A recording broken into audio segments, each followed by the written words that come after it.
मालिकी साजनबाजी प्यारी सासंग जियो। मालिक का प्यार, उसकी मोहब्बत इंसान को वो निगाह बख्शती है कि इस मृत्यु लोक में रहता हुआ भी वो सचखंड निज धाम के नजारे लेने शुरू कर सकता है।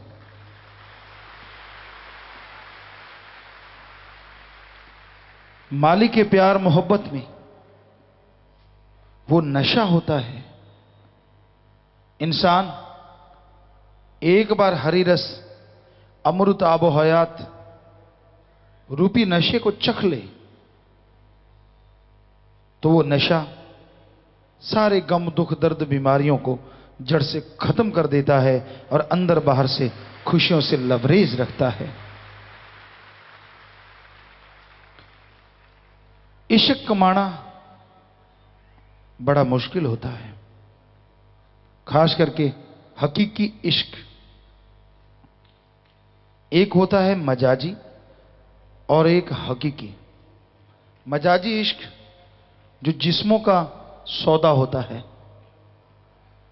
ज्यादातर या दुनियादारी में इंसान का इंसान से, पशु का पशु से, वो जो इश्क है वो मजाजी है।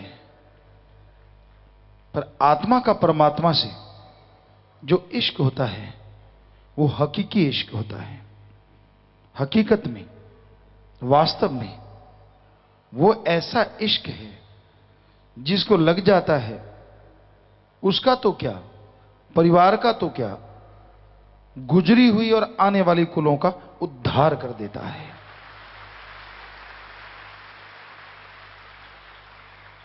पर इश्क कमाना शेर जगाना डरपोकां दा कम नहीं। मालिक के इश्क में चलना हर किसी के बस की बात नहीं होती। 5 बहुत बड़ी रुकावटें हैं: काम वासना, क्रोध, लोभ, मोह, अहंकार, और 2 इनसे भी बड़ी मन और माया। ये 7 ऐसा जाल बुनती हैं, ऐसा चक्रव्यूह कसती हैं कि इंसान उन्हीं में फंस जाता है, उनसे बाहर नहीं आता। जब मालिक के इश्क के लिए कोई चलता है तो कभी विषय विकार रूपी आंधी ऐसी सवार होती है, इंसान गिर जाता है। कभी क्रोध ऐसा सिर चढ़ के बोलता है, उस क्रोध के मारे लोग भगवान को, मालिक को छोड़ देते हैं। लड़े आपस में हैं, झगड़ा आपस का है, छोड़ देते हैं इश्क को, छोड़ देते हैं अल्लाह वाहिगुरु सतगुरु मौला यार को। कैसी है ये यारी, कैसा इश्क। इतिहास पढ़ के देखिए, इश्क कमाते हैं, बंद बंद कट जाता है, मुंह से उफ तक नहीं निकलती, यही निकलती है, वाह मेरे यार तूने इस कुर्बानी के काबिल समझा।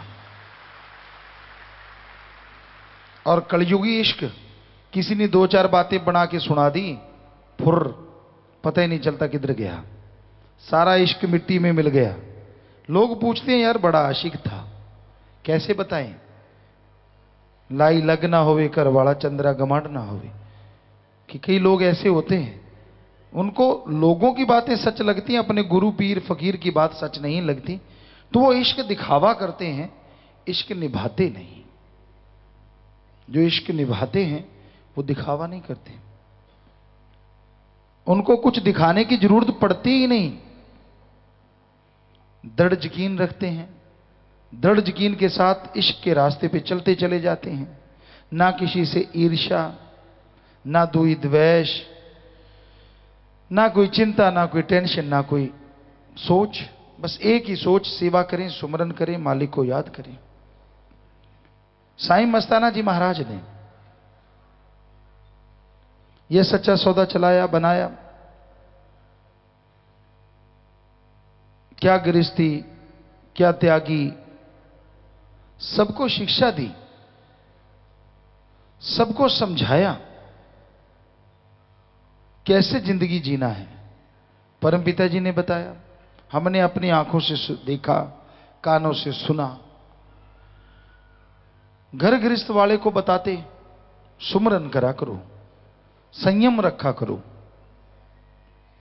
विषय विकार में डूबे ना रहा करो।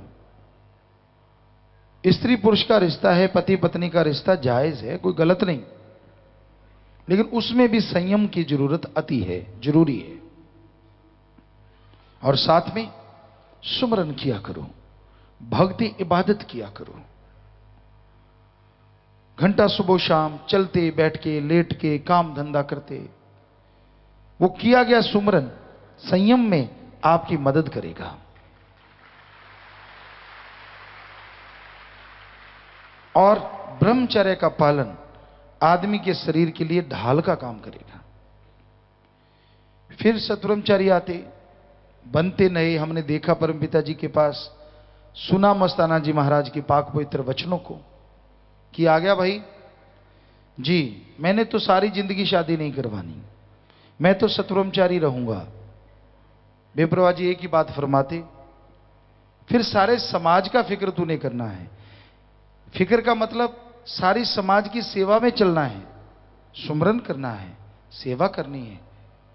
जो तेरा घर परिवार है वो अब ये सारी दुनिया है, इंसानियत है, जिसमें जन्म लिया, यहां रहे हो, उनका निरादर तो नहीं करना, पर उनके लिए टेंशन, उनके लिए तड़पना, उनके लिए व्याकुल होना या उनकी चिंता में डूबे रहना, ये आपको त्यागना होगा, तभी सच्चे त्यागी हो। मस्ताना जी महाराज भी यही वचन फरमाते, परमपिता जी के मुखारबिंद से हमने सुने। परमपिता जी को तो आम हमने देखा ही करते थे, कोई नया सतब्रह्मचारी बनता तो यही बात होती। तो ये है त्याग। अगर आप खुद डूबे रहेंगे, नहीं, पहले मां बाप, फिर बहन भाई, फिर उनके बच्चे, फिर उनके आगे बच्चे, सारा दिन अगर उसी में, सारी उम्र उसी में डूब गए, तो क्या मजा हुआ त्याग करने का। चाहिए ये सुमरन करो, मालिक पे छोड़ दो, आप अपने कर्म करो, अच्छे कर्म, सेवा करो, सुमरन करो और सबका भला मांगते रहो। मालिक बिना कहे आपके अपनों का भला करता चला जाएगा। पर अगर आप सारा दिन ही चिंता में उनके लिए डूबे हो, भक्ति के नाम पे जीरो है, सेवा सुबह करनी नहीं, तो क्या फायदा हुआ तगमा लगाने का।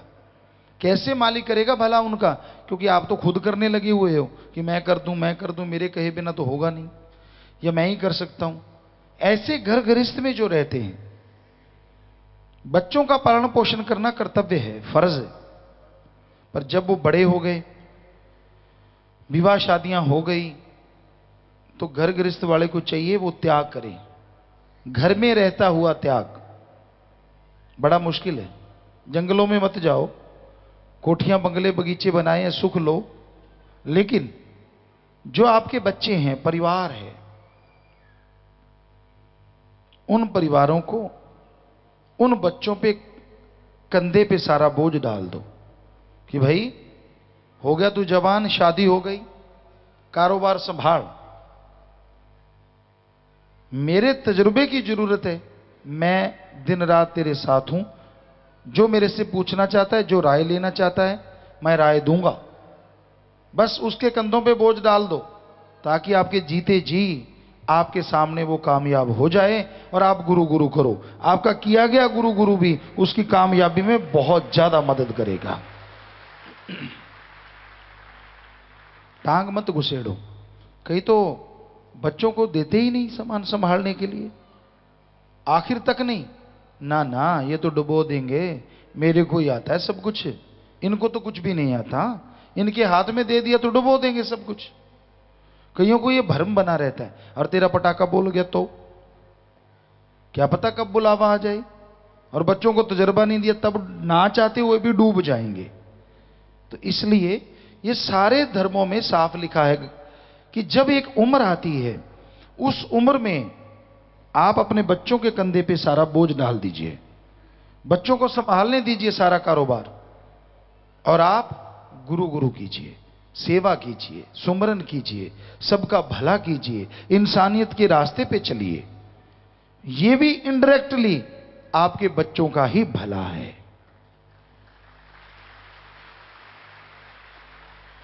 तो दोनों के लिए, चाहे वो त्यागी है और चाहे वो गर्गरिस्त वाला है, वचनों को मानना तो जरूरी होता ही होता है।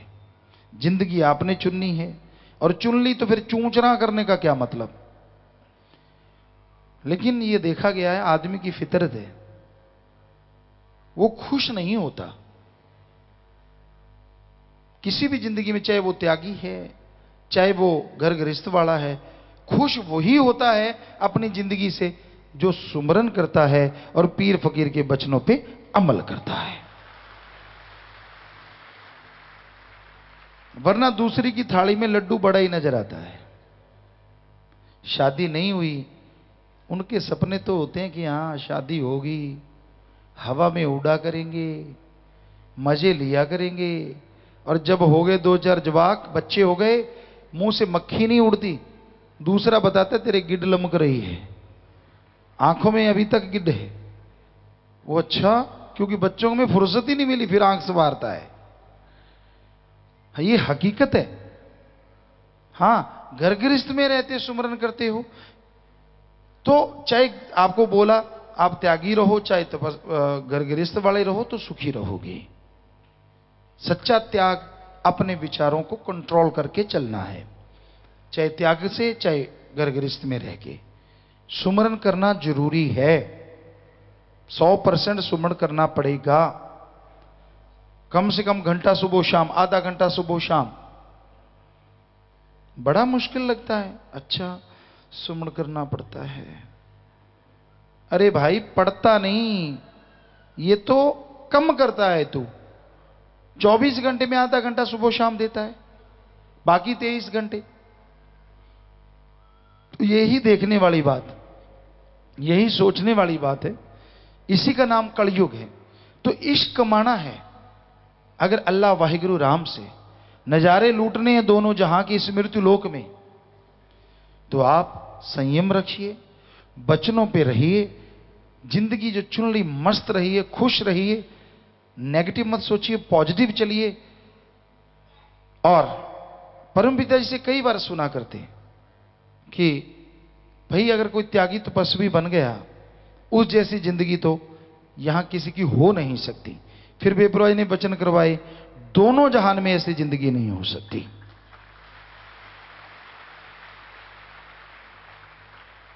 जो सच्चा त्यागी है, सच्चा तपस्वी है।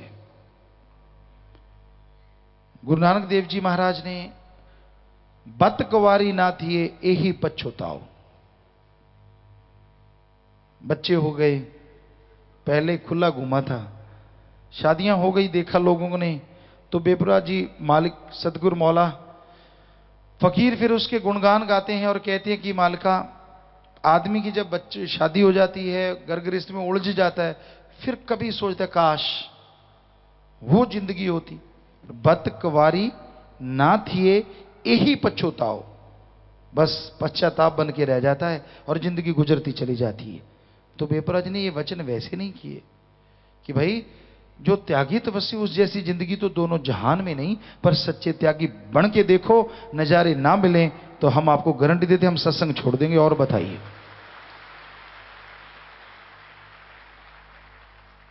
लेवल त्याग का लगा, टांगे, वो एक पानी का जीव होता है केंकड़ा। आपने केंकड़ा देखा होगा शायद कभी समुद्र के किनारे, हमारे साथ भी कभी गए हों या आपने खुद देखा हो, बहुत सारी टांगे होती हैं। तो आज का आदमी चाहे गृहस्थी है चाहे त्यागी है, ज्यादातरों को हमने देखा है केंकड़े की तरह टांगे फंसाए बैठे हैं कि जिधर टांग फंसती है फंसा लो। इसका भी फिक्र, उसका भी फिक्र, दादे का, नाने का, नाने के नाने का, बता, भाई का, भाई के बेटे का, बेटे के बेटे का। कई बुजुर्ग मिलते हैं परिवार वाले, हमने कहा और भाई बुजुर्गों ठीक हो? एक माता मिली, कई बार मिलते हैं बुजुर्ग माता, बुजुर्ग भाई, हाँ ठीक हो, आपसे ठीक है, बाकी तो सब ठीक है, चिंता सी लगी है। क्या? मेरे पड़ोते के बेटा नहीं हुआ। पड़ोते ने तेरे को सोने के डलियां बख्श दी, डायमंड लटक रहे हैं, फटे हुए कपड़े हैं। ना जी, इतनी चिंता? अरे इतनी चिंता भगवान के लिए कर लो, वो आ जाए और जो चाहे पालो, हीरे ज्वारात मोती जो मर्जी। तो इसी का नाम तो घोर कलयुग है। यहां एक की चिंता खत्म होती नहीं, दूसरे की तैयार, उसकी हो गई तीसरे की तैयार, उसकी हो गई चौथे की तैयार। भगवान का तो ख्याल ही नहीं है। मरता मर जाएगा, लेकिन इन चिंताओं से मुक्त नहीं होता। तो एक ही तरीका है, सुमरन करो, सत्संग सुन के अमल किया करो, तो आपके विचारों पे कंट्रोल होगा, तो आप अपने विचारों को काबू कर पाएंगे। चाहे आप गृहस्थी चाहे त्यागी, यकीन मानो, वचन मानो, सुमरन करो, सेवा करो, तो जो खुशियां आपको मिलनी चाहिए उससे माला माल जरूर हो जाओगे, कोई कमी नहीं आएगी। ये तो हमने प्रैक्टिकली देखा है साथ संगत जी। बहुत सारे बच्चों की जिनकी शादी नहीं हुई होती, पिताजी शादी हो जाए तो अच्छा है, कई बातों बातों में कह देंगे अब काफी उम्र हो गई है। तो और जब हो जाती है तो कई बार देखते हैं, यार ये क्या हो गया, क्यों बेटा कैसे है? पिताजी क्या वो वाली जिंदगी मिल जाएगी? अब मिल गई बेटा, अब चल। बहुतों को हमने देखा है। कई बार फैमिली साथ जाती हैं, उनके तो मालिक रहमत करता है, वो ठीक हो जाते हैं, पर जब वो आई होती है उनका बुरा हाल होता है। जब सत्संगी का ये हाल है कि वो नाम नहीं जपते, सत्संग उतना नहीं कर पाते, तो आम दुनिया में क्या हाल होता होगा। चित्तर प्रेड, गाली गलोच, टेंशनें, बहुत ही बुरा हाल है। कोई ऐसी बातें सुना देते हैं तो सारे हंसते हैं। कई बार हम बैठे होते हैं, कोई ऐसी, चलो भाई कोई हंसने की बात सुनाओ, तो पति पत्नी पे कोई बात सुना दे, कोई ऐसे आ जाए तो सारे ताली मार के हंसते हैं। बाद में हमने कहते दिल पे लग गई क्या, फिर सिर झुका लेते हैं। तो नेचुरली है कि वो नहीं कह सकते या वो नहीं कह सकती, कोई और कह देता है तो वो लगता है यार बात तो इसने सच्ची कही है। तो प्यारी साथ संगतियों, संयम रखो, सुमरन करो, तो घर गृहस्थ में भी मालिक को पाया जा सकता है। और त्यागी तपस्वी के लिए तो बस वचन मान ले, मालिक ही मालिक है, और कुछ आता ही नहीं।